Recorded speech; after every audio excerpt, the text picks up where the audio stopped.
Okay, I am back. I had to let the papa dog out. He goes out a lot. And that's another thing I wanted to tell people, that they have to let their animals, their dogs, out at least once every hour. Okay? They have to go outside and make poo-poo and pee-pee. Very important. And if you don't have a garden with a fence around it, then you have to take your dog on the leash, on a harness, on a chest harness, and on the leash. This is very important. And I recommend chest harnesses, okay? They are fantastic chest harnesses for $20 on Amazon of different types. And PupTech is great, and there's some other companies. We got 2 PupTech chest harnesses for him, and then 2 other ones I forgot the company names.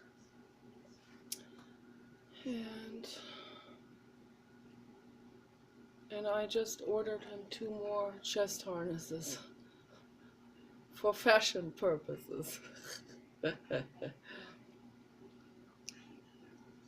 I would like to have Donatella Versace make chest harnesses for dogs. That would be awesome, wouldn't it?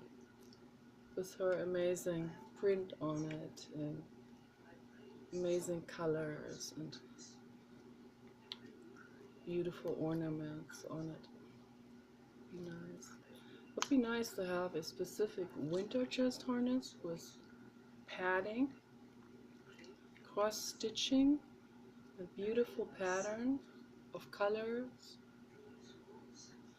nice padding on the chest and under the belly.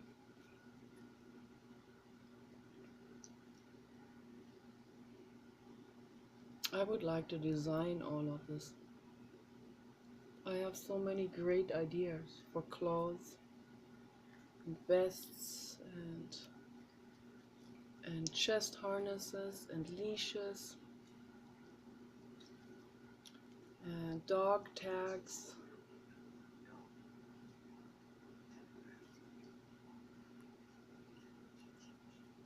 I would like to make dog tags with real gemstones,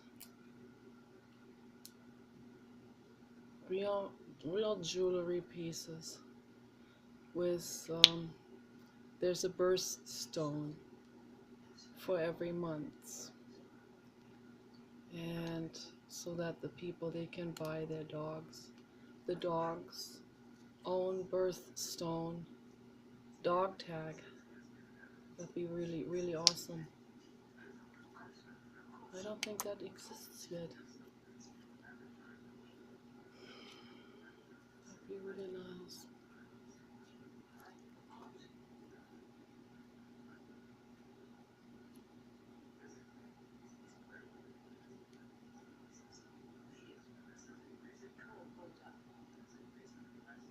It's real nice to have the heater here under the table, blowing heat on me. Heat is love. Warmth is love. Warmth, physical warmth, mental warmth. I talked about this many times before. I will continue to talk about this for the rest of my life. The people who live at the equator, they should be infinitely grateful for what they have, for having heat.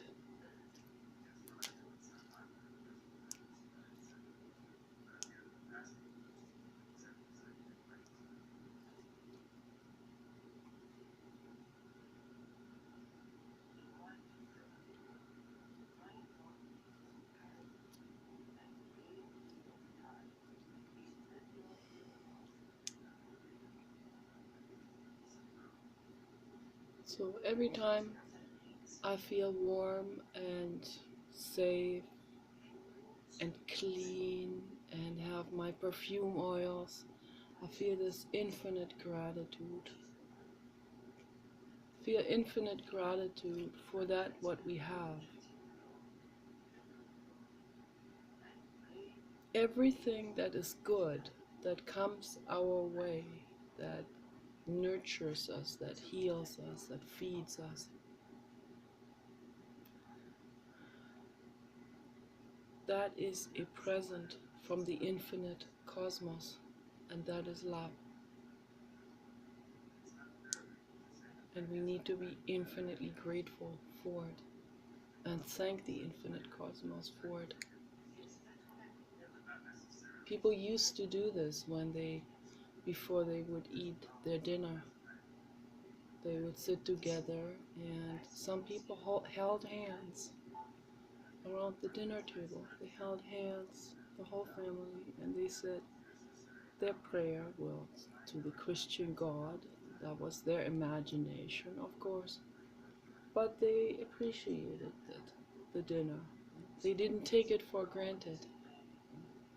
Maybe people later on took it for granted and they just did the prayer because it's their religion and they didn't think much of it. You have to really be appreciative. You have to go into a silent moment of contemplation and gratitude, not this ritualistic custom type of conventional acts, mindless conventional actions. That doesn't do any good. So you don't have to use a fictional person or figure or god on a pedestal, a human invented thing. Go straight to the infinite cosmos. Say thank you. Thank you for giving us that, what we have, that is wonderful. Thank you for every precious friendship that comes our way.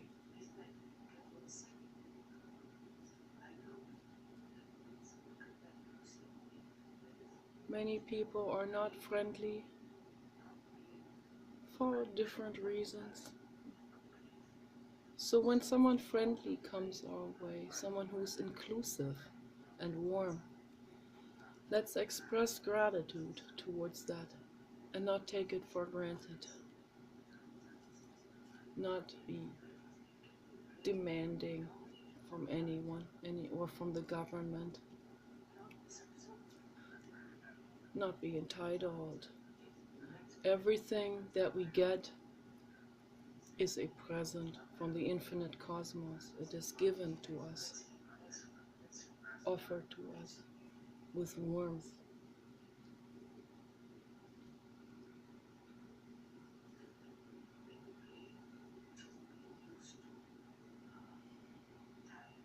Don't underestimate the importance of this.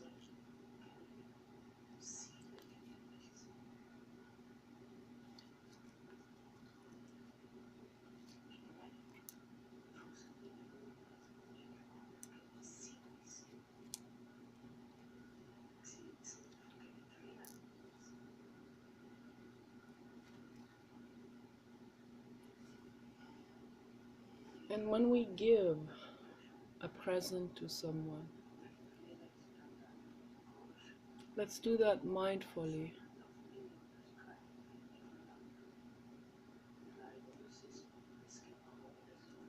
What does the other person need?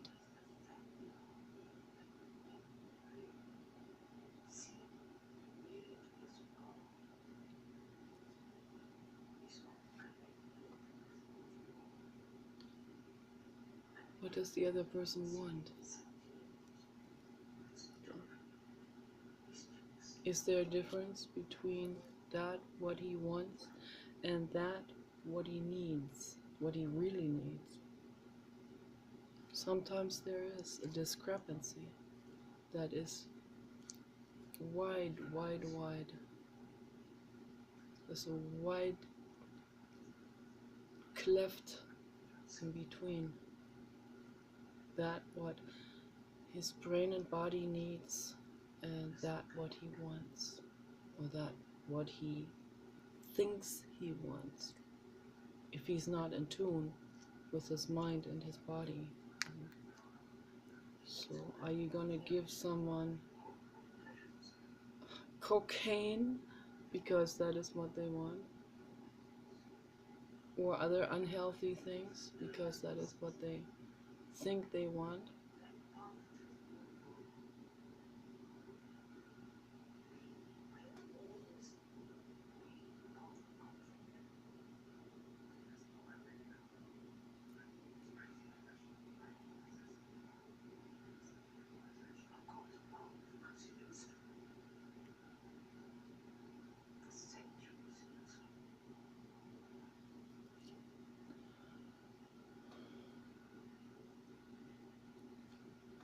I give people that what their brains and their bodies really need.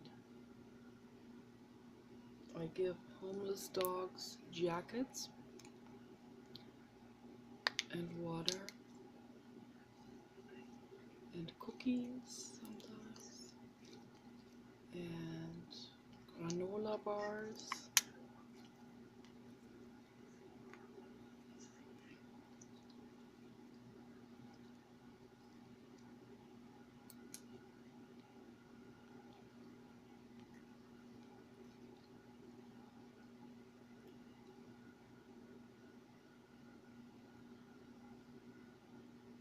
Homeless people, they want, most of them are alcoholics. That's why they're on the street. But it's a mental illness. Alcoholism is a mental illness. Any kind of negative addiction is a form of mental illness. All homeless people are mentally ill. People need to know this. It's not some kind of, oh, this unfortunate person doesn't have a home. Well, there's a reason and a huge long story behind it, why he's sitting on the street. He wrote himself into it. That doesn't mean now we have to let him go and say, oh, it's your own fault. Well, it's a little bit more complicated than that. Yes, they wrote themselves into it, but there's a reason behind that too.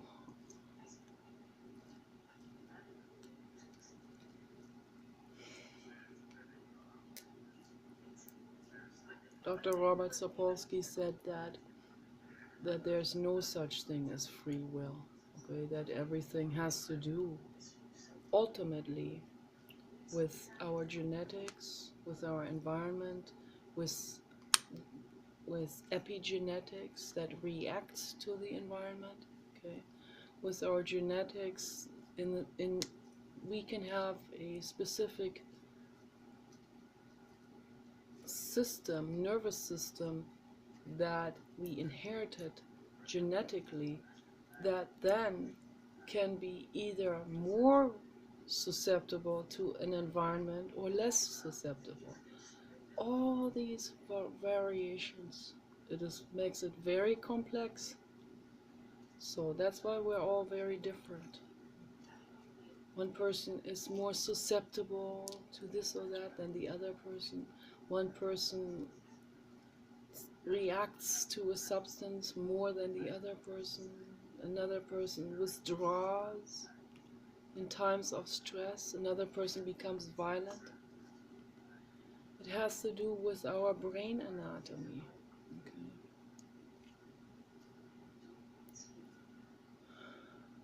So when someone is homeless, bumming on the street, peacefully bumming on the street, that is, then that means we need to help that person. That person desperately needs help. They all should be in a sanatorium, taken care of, in a big, huge sanatorium.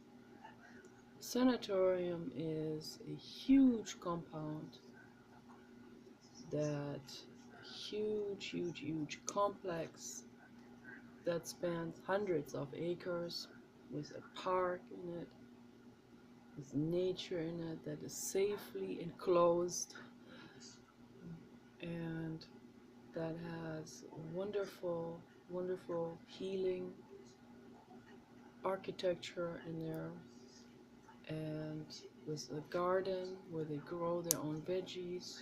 They help people, teach people how to grow their own food plants, and where these people are taken care of, where they have a helping hand next to them, a helper,